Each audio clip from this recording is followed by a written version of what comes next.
Right then, so we're a couple of weeks off from when we took the engine out. Transferred some bits, been doing a few little bits in the background. Last weekend didn't do anything because there was the mini national day at Statfold, so I went there. Didn't take them off, but my friend Helen was kind enough to let me take her JCW instead, which was brilliant because it's got pops and bangs and it made me feel like a child. So what I've been up to, just tinkering about over the last week. Bear with, I'll show you. So we've got the engine, we've got all these bits bolted on around the sides. We've got the new water pump on, the new Motortech crossover pipe, painted a few bits just for aesthetics. So we've got obviously new tensioners. We swapped over the alternator from my old engine because it's only 18 months old. Swapped the aircon pump over, but everything else on there is new. Obviously about the crank pulley, but everything's torqued up, paint marked to what Newton meterage it's supposed to be. So yeah, so we've got a few bits bolted on to there. We've got the clutch off, so we've had to upgrade the clutch plate because it was a TTV Racing organic, but the amount of torque was going to go through ain't going to last. So while we're here, we'll go into a TTV 5 paddle. So it's got a clutch alignment tool there to get that lined up. So today we're going to take the engine off the stand with the crane, look at fitting the flywheel and the clutch on that side, and then we will take the gearbox apart to fit the Quaife. So this is today's little project, is take the bell housing off, and behind here should be the diff, and there is the diff. Also over this weekend, so coming up, will be replacement of like the upper firewall type piece here. So I'll just try and hold this up. Jack very neatly managed to put the standard like ECU plug through there, which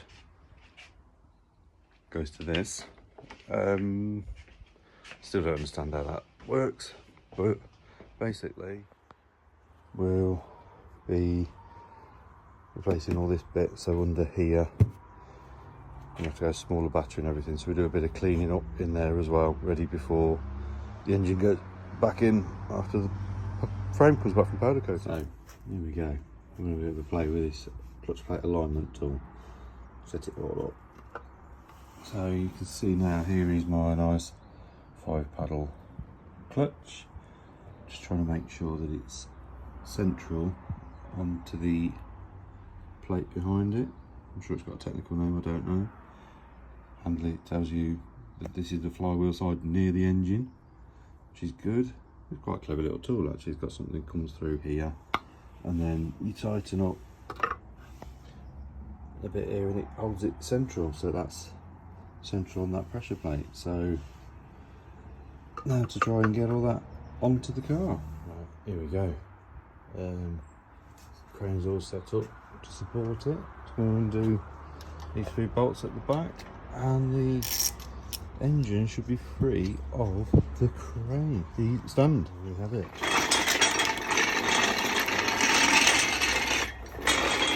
Now time to fit the flywheel in the clutch. Right, I'm ready to fit the clutch plate, flywheel. On the TTV we have a little nib there. There's a hole in the bottom of the casing which you put something through, and that basically locks the flywheel.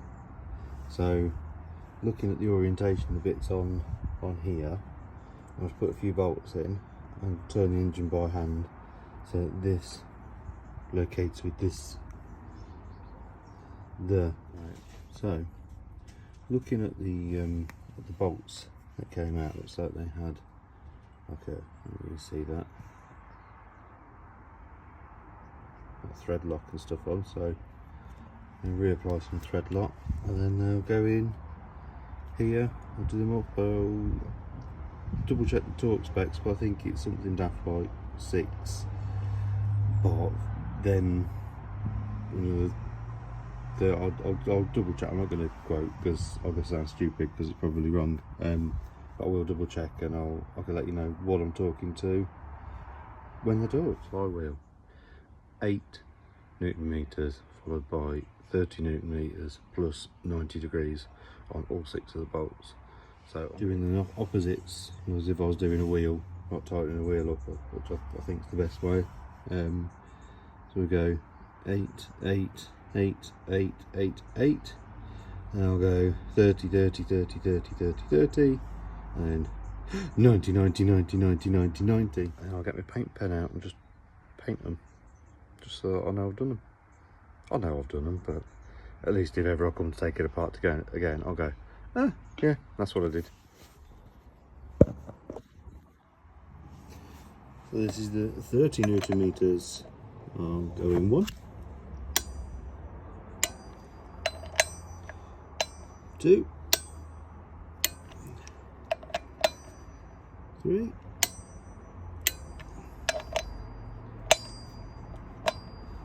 4, 5, 6. Right, so I was trying to think how to do the 90 degree. So I decided what I want to do is I've paint marked across a lot of them in straight lines. Then when I do the 90 degree, the white line should be 90 degrees from where they are. So here we go. Well, that's worked. First 90. It's good. That was quite tough going, that 90 degrees. It's a good job I had a very long breaker bar. Right then. So pressure plate onto flywheel.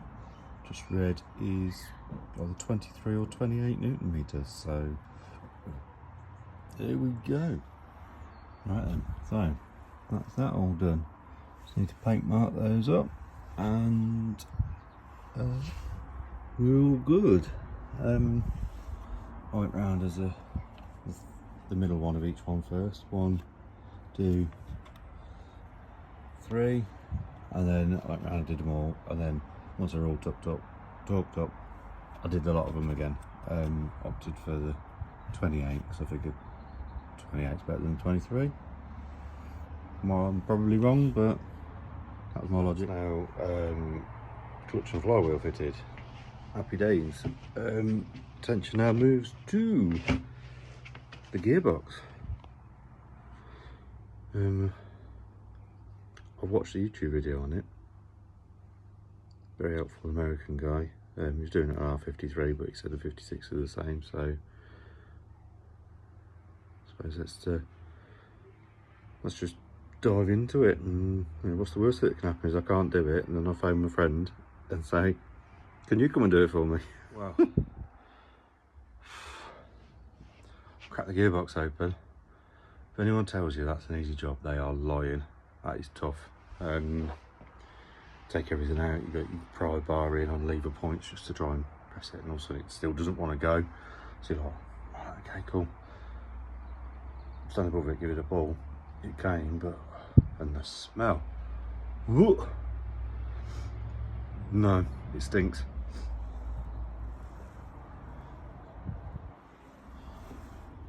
Open diff. Quaife. There we go. Dugger has got the bolts off, and now the diff is separated from the cog. So that's the Quaife diff installed. Just going around and cleaning up around this mating surface and that mating surface. And I'll put a bit of gasket maker around there and bolt it all back together. So I cleaned all this down with brake cleaner to make sure there's no oil left in there, so that when it flips over and mates onto this surface, we're not going to have any oil going and contaminating our seal. Right then, that's the JD Weld round. making sure it goes on the inside of the bolts, because obviously if it leaks oil, go through the bolt holes. We don't want that. I'll just put a bit around the outside, just for good measure, because I thought, wouldn't that look cool if it's coming out all the way around? Whether that's right or not, I don't know. But now it's time to reintroduce the bell housing. There you go. All done. But say, just nipped them down myself by hand. So I'm just going to get the torque wrench now, because according to somewhere, there should be about 30 Newton meters torque down to. So let's get the torque wrench. All torqued up, 32 Newton meters. And for anyone thinking we're doing it, it's not that bad. I don't know what I'm doing. Just use a dugger to undo the bolts that held the diff into the cog. Just follow instructions. So yeah, it's good. The only thing I will warn you, if you do it, is that when you open this up, it smells like arse. It is not nice. Well,